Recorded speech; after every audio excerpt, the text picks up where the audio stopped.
Welcome to ProjectME, the podcast. I'm your host, Tiffany Carter, the founder of ProjectME, multi-millionaire entrepreneur, former TV newscaster, money-making expert, female empowerment speaker, and self-proclaimed office supply addict. My mission is to take the mystery out of making big money. Every week on ProjectME, the podcast, I'll share success tips, strategies, and stories from other entrepreneurs, experts, and millionaires, showing you exactly how you can achieve your most exceptional life. Now let's get to it.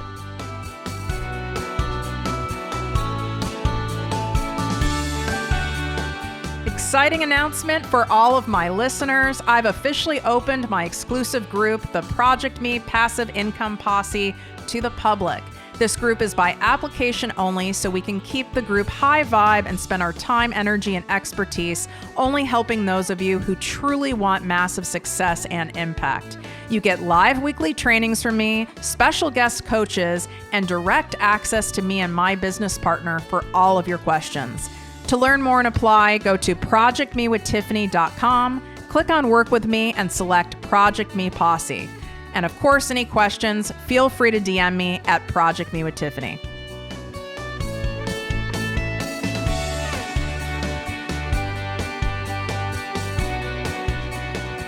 Welcome to the podcast and posse, ProjectME with Tiffany Carter. I'm your host, Tiffany, and I am going to share with you today 5 money mistakes you must correct in order to gain wealth and financial freedom. I have made quite a few of these, and I know all of you listening have as well. This is why I've created this top 5 list. Some you might be aware of that you're doing, and this is just a sign today when you hear it that you need to get your shit together. And some of you won't be aware of some of these. I guarantee you a couple of these you're not aware you're doing, and I'm bringing light to it because we can't change a behavior unless we first are aware of it. Of course, awareness is number 1, acceptance, and then taking action. You know, those 3 A's: awareness, acceptance, action. So I'm here to help you guys with that today because you know my main mission is to have you become financially free doing what you love. It is possible, but there are things you're going to have to do and things you're going to have to stop doing in order to get there. Let's get right to it. All right, number 1. Blowing off the importance of revealing your current money mindset and repairing it. I can't tell you how many people blow off mindset work. It's tedious. It's not sexy. It doesn't look like it's income producing. It doesn't do much for ego. You know, unlike scrolling Instagram or posting pictures and getting likes, our ego likes that. There's instant gratification. Mindset work is not much instant gratification. You might feel some of that if you go to an event and you get that like high, like I'm going to conquer the world high, but then that goes away for sure within a week. It's similar to like the New Year's resolution high. Like I am going keto for Jan-Feb 2020 people. And then it lasts like 3 weeks. I love it at the gym. Like we always know it's like 3rd week of January for sure. The parking lot's clear. Thank you. And I've like seen the same thing year after year after year. I've never not gone to a gym ever. I mean, since I was like 14. Fun fact about me. Do any of you guys remember the gym chain in the Midwest called Bally's Total Fitness? I think LA Fitness bought them out, but I'm curious. So you need to DM me and let me know if you remember Bally's Total Fitness. I love like remembering throwback places. They had stand-up tanning beds next to the treadmills. And when you went inside, there was like it was like a capsule. The first capsule you could like disrobe in. And the second capsule, you pressed your own button, but there was a timer and you would have to stand up, and it'd be like, those tanning beds took a long time back then. So it'd be like, I think 15, 20 minutes, and you would stand up, then come out and like go work out.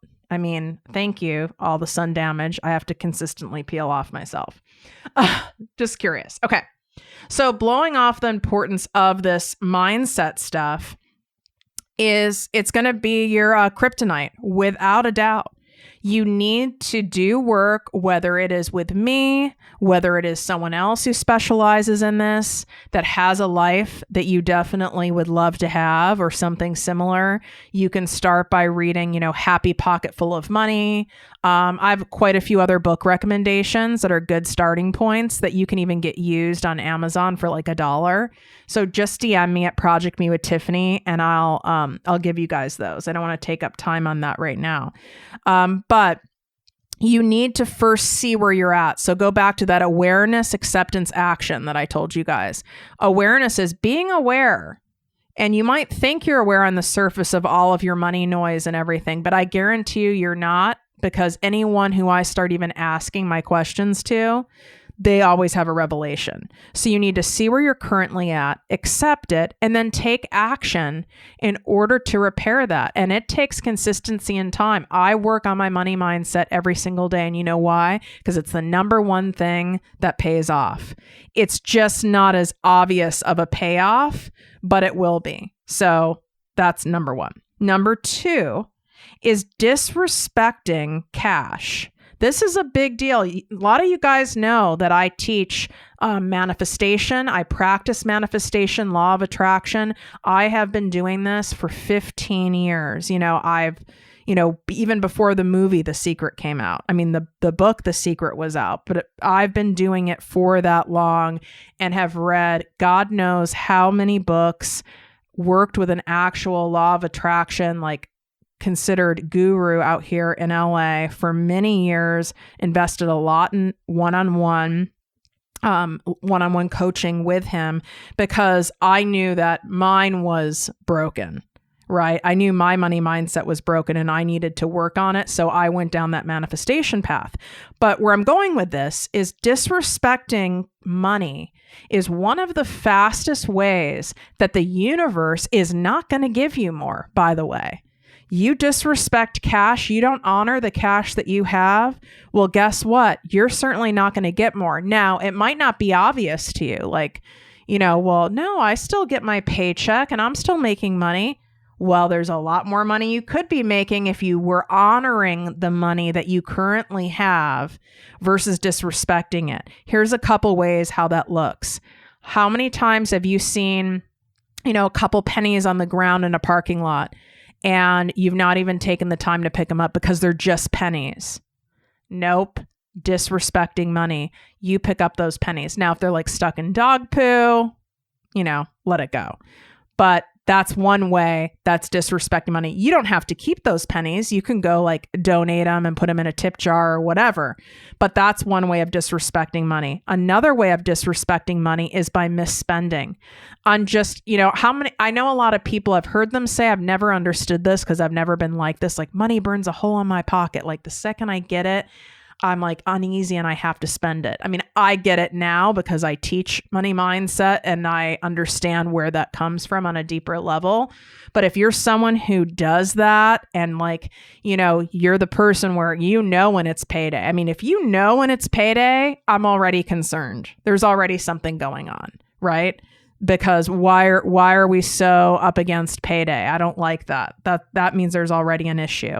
So disrespecting your money is just by like buying shit that you don't need or misspending, right? Living a lifestyle far beyond your means. Like I started doing it. Fun fact, I worked at Starbucks in college. I started working at Starbucks at 16, but I worked at Starbucks throughout college, namely because I wanted to be able to like drink as much coffee as possible and not have to pay for it. And I gave my friends free coffee. I hope they don't come after me, but I have given them back in a lot of business and I own their stock. So there's that. I feel better about myself now. Thank you. So it would be like you're someone who is making $40,000, $50,000 a year, even $60,000. And every single morning you're going and buying, a $5 pumpkin spice latte. Every single day or 5 days a week. Or instead of you making a lunch and bringing it to work or making a lunch at home and eating it, you're going out to lunch every day, yet your income you don't have all that expendable income to do that. That's disrespecting money. Yeah.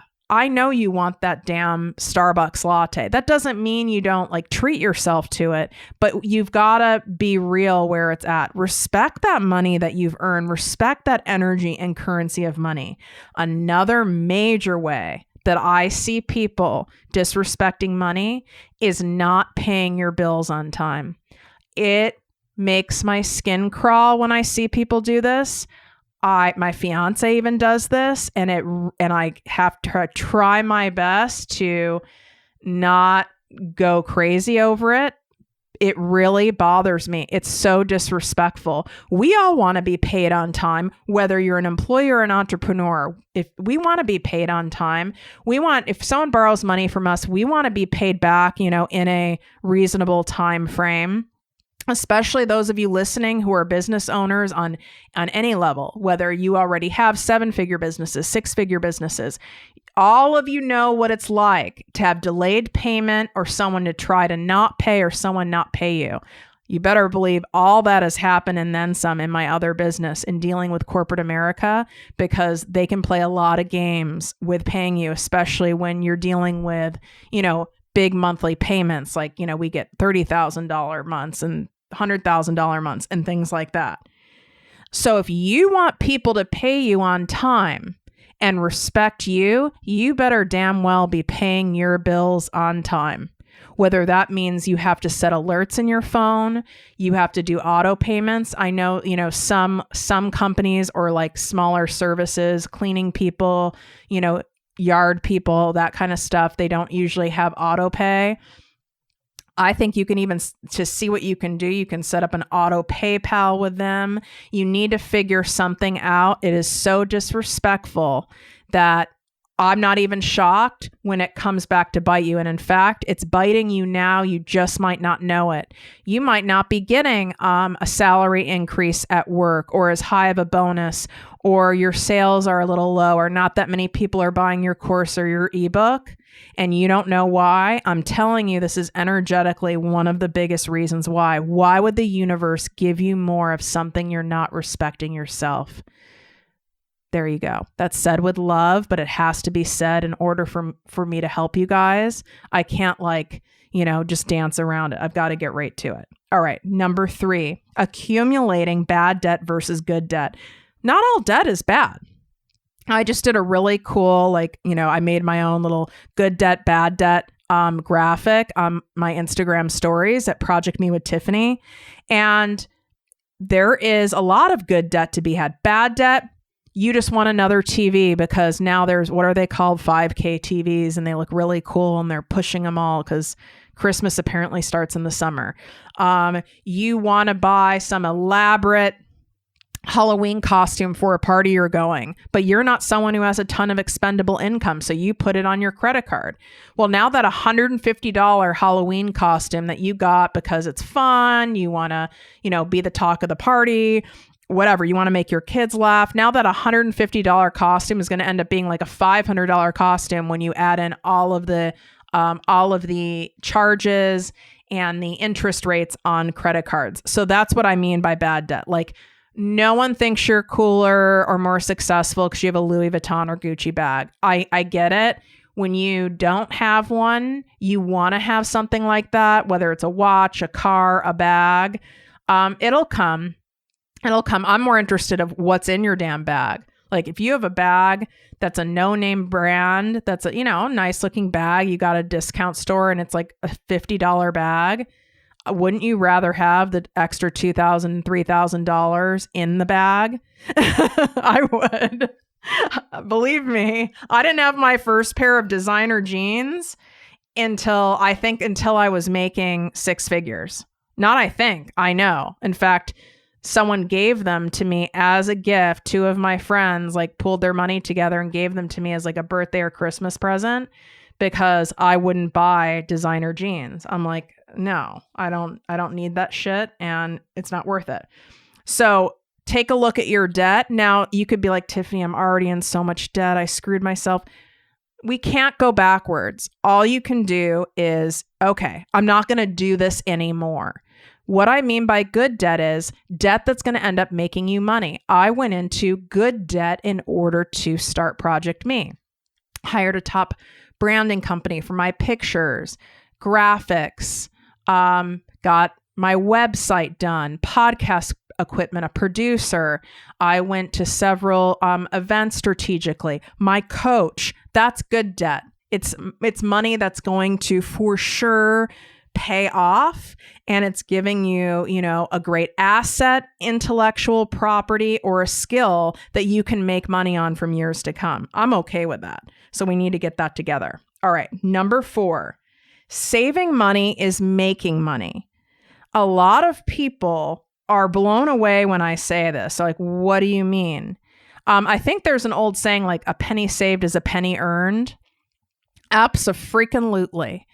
I don't know if you guys know this about me. I cut coupons still. Do I do it every Sunday like I used to? No, but I definitely do it a couple times a month. There is a grocery store in LA for my LA listeners. It's called Gelson's. I call it the fancy grocery store. Basically, it's like, it's actually fancier than a Whole Foods. I'll put it to you like that. It's for people who don't cook like me. And Gelson's has in like the local newspaper, they have these $10 coupons. And then if you sign up for this other thing, you get $5 off 25, but you can use as many as you want. So I have those always collected and stacked in my wallet. I keep all the Bed Bath & Beyond coupons. P.S. They never expire. For those of you who didn't know, and you could use like 100 of them in a transaction if necessary. So I cut coupons. One, it's a way of respecting my money. Saving money is another way of respecting your money. But I just made money. Here's another way. You guys get lazy about negotiating, and you know who you are, which is most of you. Yes, it's a pain in the ass to call the cable company and be like, listen, I know that special was, the special's over on Showtime and HBO and whatever. What can we do? I'm thinking of switching to another cable company that's less expensive. Believe me, they'll work with you. If you have XM radio, like Sirius XM in your car, all you have to do is not re-sign and let a month go by and not sign, and you'll get like the most amazing deals that you've ever seen in your email. It'd be like half the price. You can negotiate your debt, your credit card debt. There's a lot of stuff you can negotiate. You can do things for trade for people. So instead of spending more money on maybe babysitting or on yard work or something else you need done, you can do trade. Maybe you need someone to help you with writing stuff or editing, and it's another biz babe friend of yours. And maybe you're really good at writing, but you need an editor, so you guys can trade. I'll edit for you, you write for me, or I send you pictures. Maybe you're a photographer, or I'll edit your pictures if you take pictures of me. Instead of spending more money, trade is another way of negotiating because you're saving money, and you save money and you make money. I mentioned earlier about the Starbucks thing, whatever coffee shop it is. And believe me, I love coffee shops. But if you are someone who has not accumulated great wealth, you should not be hitting up, going out to lunch every day, going out to dinner multiple times a week, going and getting your coffee out. I, to this day, every single day, make my coffee at home. I have my, as I call it, my magical coffee concoction. I make it from home. If we added up all the years, if I was going out and getting my coffee even 5 times a week, it'd be a shit ton of money. So that's another way of saving money, and I still do it. So you guys ask me any questions you want in my DMs. I spend 2 hours every single day in there, 7 days a week. That's my way of giving back to you guys and also getting to know you better. So you can ask me any of your questions on negotiating or any of these money tips. Okay. The final tip, number 5, hiring out when you're a broke ass. Yes, I know. In order to create a business, there is a lot of tedious, unsexy, not fun, boring as hell tasks that you have to do. But if you don't have an investor, if you already don't have cash, excess cash in your savings account or something like that, yes, you need to be doing it yourself and get resourceful as all hell. For example, do you need professional pictures in your Instagram feed? No, you don't. Do they need to be clear, crisp, and creative? Yes, they do. But unless you have like an iPhone 3, I'm confident you can do that. A lot of the photos on my site, yes, I've had a lot of professional photos done, but you can only reuse those so many times. So a lot of the stuff I use now is all on my iPhone, and I'm still sporting the iPhone 8 Plus, you guys. I never even got the 10, although I just ordered the iPhone 11 Pro that has like the triple lens thing on it. So I'll let you guys know what I think about that. But that's what I'm saying. Hiring out, podcast editing. Yes, I can imagine it's tedious. I chose to go into good debt for my company and have a producer who does all that for me, right? I chose to do that because I know how long that would take me. I can be really perfectionistic about that stuff. And I'm also not like super nerd tech savvy. I'm tech literate is what I like to say. And I would have ended up spending more time editing a show, and I could be selling and promoting and creating other things. All right. Another place I see people hire out is when you guys don't get the followers and the engagement that you want on social media that your ego wants, but that you also want, and you don't get it as fast as you think you should have it. And you see other people online, you compare themselves to them, and you think you need that 10,000 number for that swipe up. So then you start paying social media people and other people who are promising you all this stuff. No. You do it the tedious way, the unsexy way that I teach in my podcast. Just go search through the episodes and do it that way until you're bringing some money in.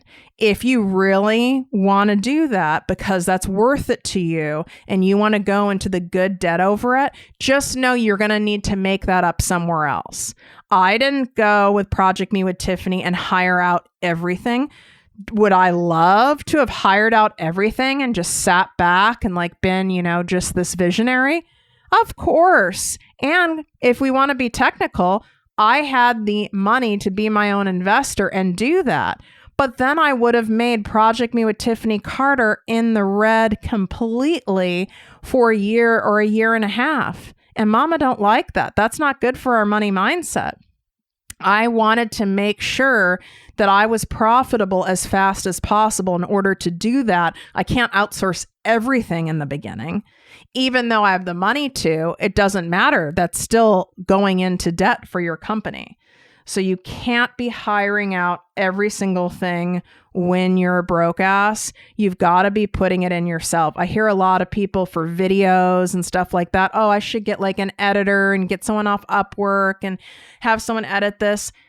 If you really are strategic and you're saying, okay, these couple things, Tiffany, I really need to outsource. This is good debt. And I'm going to make up for it elsewhere. I'm going to spend that time I would be spending on that, on bringing in new clients, on promoting, on creating, on writing my ebook and really promoting it and actually really doing it, like money generating activities, then my answer is yes. But if you're just doing it because you want more time to like go scrolling on Instagram and watching Netflix, it's not going to bode well for you. Your business is going to be in debt for a long time, and it could be in debt to the point where you can't quit your job or you're going to have to shut its doors. And I don't want to see that for you guys. So any of your money questions, always feel free to ask me at ProjectME with Tiffany. Instagram's the best place to hit me up. You can hit me up always on Facebook too. It's at the same, at ProjectME with Tiffany. I'm a little slower to respond on there. And a reminder for you guys who want extra help in this area and have a fast track for your business on getting it either off the ground or to the next level. I have opened 3 private coaching spots for 2019. We're capping it at 50 applications. Once we receive 50, we are not accepting any more for the year. So you simply go to projectmewithtiffany.com. Click on work with me in order to fill out the application. You can also simply DM me at ProjectME with Tiffany and I can send you the link to the application right there. But if you know that you want to go and put that investment into getting to where you want much faster, much easier, and have my eyes on your business. Take advantage, because I don't always add coaching spots. There's usually a really long wait list, and I decided to do this because I wanted to make sure that you guys are off and running in 2020. Okay? Hope you guys enjoyed the show. Take a screenshot, share it if you loved it. Let me know, let others know about the show. And as always, wishing you great health, wealth, and worth. Bye, guys. If you enjoyed this podcast, please write a 5-star review on iTunes. Not only will this make me super happy, but it will allow more listeners to find our special show. Simply help me help others.